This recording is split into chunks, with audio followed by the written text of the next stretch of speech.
안녕하세요. 올해로 36이 된 여자입니다. 어려서 가정 형편이 넉넉한 편은 아니었기 때문에 대학교를 졸업하고부터 돈 버는 일에 정신을 쏟느라 꽃다운 20대를 연애 한번 해본 적 없이 보냈고 그렇게 30대가 되어버렸네요. 대학 졸업 후 몸담고 있던 직장에서 일을 배워나와서 어깨너머로 배운 노하우를 가지고 회사를 나와 제 사업을 시작하게 되었습니다. 초반에 제 사업이 자리가 잡기까지는 괜히 일을 그만두었나 싶을 정도로 어려움이 많았습니다. 안정적으로 통장에 꽂히는 고정 수입을 포기하고 나니 사업 초반에는 버는 돈보다 나가는 돈이 더 많았지만 포기하지 않고 사람 한 명 더 쓸 바에야 힘들더라도 제가 직접 발로 뛰자는 생각을 하면서 부단히 노력해오다 보니 어느 순간부터 제 사업은 손익분기점을 넘어서고 제가 회사 다닐 때 받던 월급의 배가 넘는 수익을 가져올 수 있게 되었어요. 사업이 어느 정도 자리를 잡아 안정적이게 되니 그동안 정신없이 살아왔던 제 삶을 돌아보게 되었습니다. 부모님도 이제 그만 괜찮다고 제 삶을 살았으면 좋겠다고 하면서 그동안 부담 한 번 준 적이 없으셨는데 앞으로 저도 결혼도 해야 하지 않겠냐는 이야기를 꺼내시더라고요. 그러다가 언젠가 거래처 아는 분의 소개로 남자를 한 명 소개받게 되었습니다. 그의 가정 형편도 넉넉한 편은 아니었지만 푸근한 인상에 몸에 배어있는 검소함이 저에겐 좋은 모습으로 다가오더라고요. 그렇게 철들고 난 후 저의 첫 연애가 시작되었고 그이도 준비가 되어 있지는 않았지만 홍기가 차 있던지라 만난 지 얼마 되지 않아서부터 양가에서 결혼 이야기가 나오기 시작했습니다. 좋은 점이 참 많은 사람이었지만 그이와 결혼 준비를 하면서 단 한 가지 단점을 이겨낼 수가 없어서 파혼을 하게 되었어요. 하지만 이제라도 예비신랑이었던 그 남자의 더럽고 치사한 면을 알게 되어서 다행이라고 생각합니다. 저도 제가 답답했지만 이 사연을 들으시면서 답답해하실 분들이 많을 것 같아 걱정도 되네요. 아무튼 그 이야기를 한번 시작해보도록 하겠습니다. 예비신랑이었던 그와의 일화는 셀 수도 없이 많아서 여기에 전부 나열할 수 있을지 모르겠어요. 처음에는 그런 모습들이 검소한 그 남자의 모습이라 여겨 장점으로 생각했으니 그 당시에 제가 눈에 콩깍지가 씌어도 아주 단단히 쓰였던 거라 생각되네요. 처음 그의 식탐을 알게 된 건 거래처 사장님의 따님 결혼식이었습니다. 당연히 저희 두 사람을 이어준 분이다 보니 저와 그이 두 사람 다 결혼식에 참석을 하게 되었어요. 결혼식은 요즘 추세에 맞게 스몰웨딩으로 진행이 되었어요. 식장에 이미 테이블이 세팅이 되어 있고 식이 끝날 때까지 함께 축하해줬다가 모든 일정이 끝나면 그때 식사가 나오는 형식이었습니다. 혼주 쪽에서 준비한 식사는 갈비탕이었어요. 그런데 그이는 결혼식장에 도착해서 축의금 봉투를 건네는 그 순간부터 식권은 어디서 봤냐고 물어보더라고요.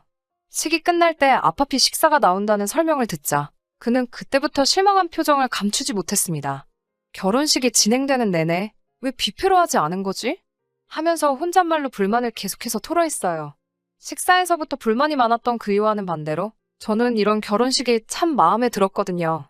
진짜 두 사람의 결혼을 축하해줄 수 있는 소중한 사람들만 불러 모아서 참석한 모두가 식이 끝날 때까지 지켜봐준다는 사실이 보통의 결혼식보다 더 아름답다고 생각했어요.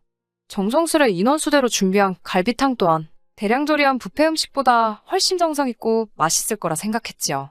그이는 이미 식이 시작할 때부터 입이 대빨 나와가지고서는 식사가 뷔페였으면 축의금 본전은 뽑아서 갈 텐데 갈비탕은 동네에서도 10,000원이면 먹을 수 있는 거 아니냐고 계속 궁시렁대더라고요. 하도 불만이 많아 보이니 그이에게 뷔페는 나중에 둘이서 근사한 데로 가자고 그 달은 특히 장사가 나쁘지 않아 여유가 있었기 때문에 그런 식으로 불만투성이었던 그이를 달랬습니다. 케이크 커팅이 끝나고 웨딩드레스를 곱게 차려입은 신부가 결혼식에 참석한 모든 분들에게 와주셔서 감사하다고 인사를 건네는데 그 모습이 그렇게 예뻐 보일 수가 없었어요. 불편한 걸음으로 결혼식에 참석한 모두에게 감사하다 인사를 전하는 게 저도 이런 결혼식을 올렸으면 싶더라고요. 그이한테도 우리도 결혼식을 이런 스몰웨딩으로 알아보는 게 좋겠다고 말했는데 결혼식은 뷔페여야지 하면서 별로 내키지 않아 했습니다. 요즘 식을 끝까지 보는 사람들이 어딨냐고 축의금 받고 취향껏 먹을 수 있게 뷔페로 하는 게 좋다고 고집을 굽히지 않았습니다. 각자 생각하는 게 다를 수도 있고 그의 말대로 제가 아름다운 결혼식에만 정신이 팔려 그런 걸 수도 있다는 생각에 그건 나중에 우리 식 올릴 때 다시 이야기하자고 말을 줄였습니다. 모든 식이 끝나자마자 5가지 반찬이 정갈하게 차려진 갈비탕이 앞앞이 세팅이 되더라고요. 그이는 이게 뷔페였으면 갈비찜만 먹어도 갈비탕에 들은 갈비보다 몇 대는 더 먹었을 거라고 하면서도 음식이 나오니 탕에다가 밥까지 말아서 엄청 잘 먹더라고요. 그이는 벌써 탕에 들은 갈비를 끝내고 국물에 말아버린 밥과 몇 가지 밑반찬만 집어먹으면서 제 갈비탕을 계속 뚫어져라 쳐다보고 있었어요. 저도 식사를 거의 끝마친 상황이기는 했는데 저한테는 양이 많은 편이라서 이미 배가 부르기도 했고 갈비에 붙어있는 살을 뜯어먹기엔 조금 주변 사람들 눈치도 있고 해서 살코기만 발라먹었거든요. 그런데 그이가 그 갈비 다 먹은 거면 자기를 달라고 하길래 가져가라고 했죠. 사용하지도 않고 젓가락도 사용하지 않은 채 제 그릇으로 손을 옮겨 제가 먹다 남은 갈비를 가져가는데, 그래도 그때는 음식을 잘 먹는 그 모습까지 보기 있어 보이고 좋아 보였어요. 아, 얼마나 제가 사람 보는 눈이 없었는지 그때는 그게 예비신랑이었던 그이의 더러운 식탐이라는 생각은 꿈에도 한 적이 없습니다. 오히려 그때 그걸 눈치챘더라면 더러운 걸 보지 않고 저도 다른 인연을 찾아봤을 텐데 말이죠. 그 뒤로도 그이와는 연애를 계속해오면서 저희도 어느덧 결혼식 날짜가 잡히게 되었어요. 제가 모은 돈과 부모님이 돈을 보태주신 게 2억 정도 되었고, 예비시댁과 그이가 준비한 돈이 1억 5천 정도 되었어요. 그 돈으로 서울 외곽에 있는 오래된 아파트를 구하게 되었습니다. 오래된 아파트지만 서울에서 신혼살림을 차릴 수 있다는 사실에 감사했죠. 손재주가 좋은 그이가 업체를 쓰는 대신에 리모델링과 인테리어를 하기로 하고, 필요한 혼수들까지 남편이 채우는 조건으로 반반 결혼을 하게 되었습니다. 처음 며칠간은 그이 혼자서 아파트에 들어가 퇴근 후에 작업을 시작했는데, 혼자서는 못하는 부분이 많아서 결국에는 저까지 나서서 리모델링을 도와주게 되었어요. 그래서 그 아파트에서 남편 퇴근 시간에 맞춰 공사를 시작하게 되었고, 나중에는 간이침대 2개를 가져다 놓고 혼전동거 형식으로 살게 되었습니다. 가끔씩은 업체한테 맡길 거라는 후회가 들기도 했지만, 그래도 제가 살 집을 직접 손본다는 게 재밌어서 딱히 불만은 갖지 않았어요. 둘이서 함께 하나씩 고쳐나가는 게 재밌는 부분도 있어서 그런 점도 추억거리가 하나 생긴 것만 같아 썩 나쁘지만은 않더라고요. 하지만 그의 더러운 식탐 때문에 결국 이 사단이 나고 말았습니다. 바닥 타일을 끝내고 벽지까지 전부 다 끝낸 날이었어요. 3일이나 걸렸고 조금씩 벽이 우는 부분도 있었지만 다 끝내고 나니 오래된 아파트라는 느낌이 들지 않을 정도로 쾌적해 보였습니다. 그래도 나름 의미 있는 날이다 보니 저녁을 배달 음식을 시켜 먹기로 정하게 되었고, 메뉴는 치킨으로 정했어요. 얼마 안 있어서 음식이 도착했고 인터폰이 울렸어요. 현관문을 열어주려는데 인터폰이 손에 익지 않아서 그런지 오래된 아파트라 고장이 난 건지 문이 잘 열리지가 않더라고요. 그이가 자기가 가서 가져오면 되겠다고 하고 밖으로 나갔어요. 그런데 음식 받으러 간 그이가 5분이 넘도록 돌아오질 않는 거예요. 전화기도 두고 나가서 무슨 일인지도 모르겠고, 혹시 결제하려고 가져간 카드가 문제가 있는 건가 싶어서 현금을 들고 밖으로 나갔어요. 엘리베이터를 기다리는데 계단 쪽에서 인기척이 들리길래 고개를 내밀어서 봤는데, 그이가 계단 구석에서 상자를 열어놓고 닭다리를 한 손에 들고 뜯어먹고 있는 거 아니겠어요. 그때는 그가 계단을 올라오면서 닭다리를 뜯고 있는 게 기분이 나빴다기보다 그때는 고생을 얼마나 했으면 배가 고파 저럴까 싶었죠. 식탁이 따로 없었어서 거실 한가운데다가 신문지를 깔고 치킨을 세팅했어요. 콜라를 마시려고 컵을 가지러 간 사이에 그이는 그 자리에서 하나 남은 닭다리를 꺼내더니 제게 먹어보겠냐는 말도 없이 뜯어먹기 시작하더라고요. 그때만큼은 기분이 상하더라고요. 저도 가족들하고 치킨 먹을 적에 부모님이나 동생들한테 맛있는 거를 늘상 양보해왔기도 하고, 개인적으로 퍽퍽살을 더 좋아하기 때문에 달라고 하면 안 줄 것도 아니었는데, 딴 사람도 아니고 아내 될 사람인 제가 먹는 게 그렇게 아까웠나 싶었어요. 조금 빈정이 상하긴 했지만 거기서 한번 또 참고 치킨무 껍데기를 까서 국물을 싱크대에 버리고 있었어요. 그이가 그런 저를 보더니 야! 야! 하고 소리를 지르면서 이게 뭐 하는 짓이냐며 제 쪽으로 뛰어오더니 저를 확 밀치더라고요. 손에는 방금까지 뜯어먹던 닭다리를 쥔 채로요. 그이가 저를 밀치면서 팔꿈치를 싱크대에 부딪혀서 아파하고 있는데, 그런 저는 안중에도 없고 저한테 치킨무 국물을 왜 버리냐고 고래고래 소리를 지르기 시작하더라고요. 완전 미식가의 빙의에서는 치킨무 국물이 느끼할 때 얼마나 개운하고 맛있는 줄 아냐면서 한 소리를 하고 있길래 그때 감정이 북받쳐 올라서 그걸 가지고 뭐라 한마디를 했죠. 치킨무 국물 버린 거 가지고 너무하는 거 아니냐고, 닭다리를 혼자서 다 처먹은 것 하며 어차피 나는 퍽퍽살이 더 좋아서 닭다리는 관심도 없는데 고작 치킨무 국물 버린 거 가지고 치사하게 그랬어야만 했냐고요. 그이는 머쓱해졌는지 그제서야 저한테 사과를 했고, 저도 놀라서 그런 거지 부딪힌 곳이 그렇게 아프지 않아서 그냥 참고 넘어갔죠.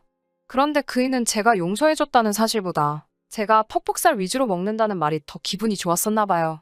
날개를 자기 접시에 덜더니 날개도 자기가 먹어도 되겠냐고 그제서야 물어보더군요. 더럽고 치사해서 안 먹는다고, 그렇게 먹고 싶으면 너 다 먹으라고 했죠. 그날 이후로 예비 시어머니와 통화할 일이 생겨서 그날의 이야기를 했습니다. 예비 시모는 옛날에는 안 그랬고 저처럼 형제들한테 먹을 거 양보해주고 그런 아이였다고 예비 신랑을 옹호해주더라고요. 형제들한테는 양보해주고 저한테는 왜 양보를 안 해주냐 되물었더니 그때 못 먹은 게 한이 돼서 그러는 것 같다고 저보고 이해 좀 해달라고 하더라고요. 형제들한테 양보했다는 말에 그게 무슨 기분인지 저도 정확하게 알고 있었기 때문에 그 이야기는 더 꺼내지 않고 그냥 넘어가기로 했습니다. 하지만 정말 진심으로 참을 수 없는 사건이 그날이 지나고 일주일이 채 지나지 않아서 일어나고 말았습니다. 지금 그때의 일을 되새기기만 하는데도 벌써 손이 바들바들 떨려오기 시작하네요. 집안 인테리어는 거의 마무리가 되었고 남편 쪽에서 준비한 가구들이 들어오는 날이었습니다. 조금 게으름을 부렸나 뒷정리할 게 많이 남아있어서 저는 가게를 그날 직원에게 사정을 말해 하루를 아예 맡기고 일정을 정리했고 그이는 반차를 내고 점심 이후에 같이 도와주기로 했습니다. 정리할 게 많아서 그냥 월차 전부 다 쓰면 안 되겠냐고 물어도 봤는데 그날 회사에서 점심으로 중국집에서 회식을 하기로 했다면서 공짜밥인데 먹고 와야지 않겠냐고 하더군요. 그이가 중국집에서 음식을 싸운다는 건 기대도 안 했지만 그렇게 먹고 싶다니 그러라고 했죠.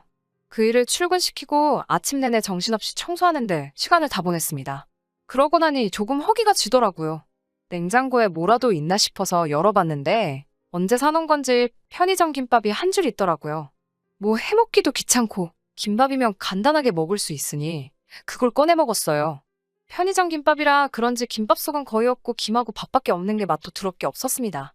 김밥은 꼬다리가 맛있는 법인데 도무지 물 없이는 넘어가지도 않을 것 같아서 끄트머리 2개 남겨놓고 다 먹지도 못했네요. 점심시간이 지나고 생각보다 조금 늦게 그이가 집으로 돌아왔는데 웬일로 손에 검은 봉다리를 한 개 들고 들어오더라고요. 저 혼자 집에서 점심도 못 먹었을 테니 당연히 저 먹으라고 제 점심을 포장해온 줄 알고 내심 기특하기도 했어요.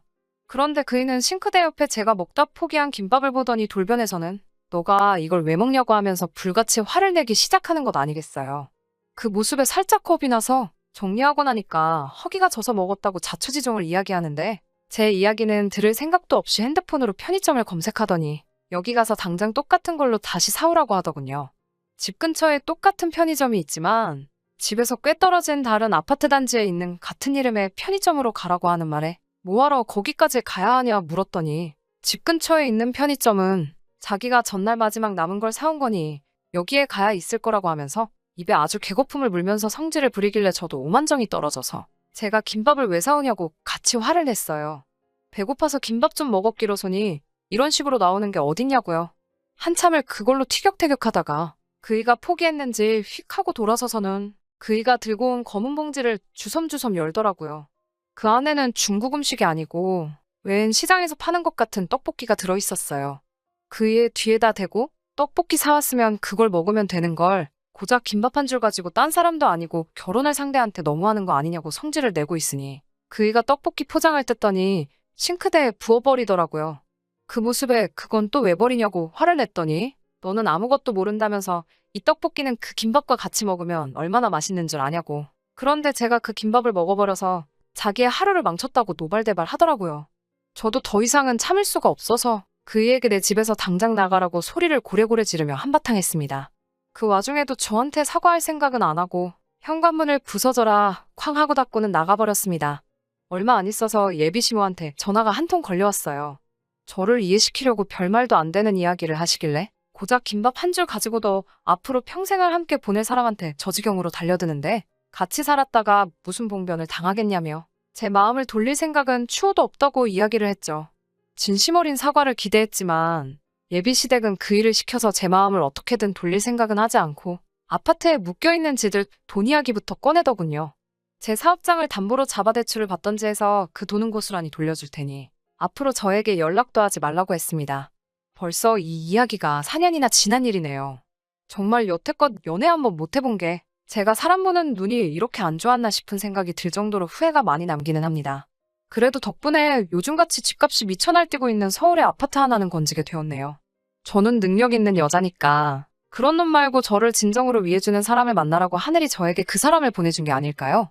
앞으로 저한테 좋은 소식이 있도록 사연 들으신 여러분들께서 저희 앞날을 응원해 주셨으면 감사하겠습니다. 끝까지 들어주셔서 감사합니다.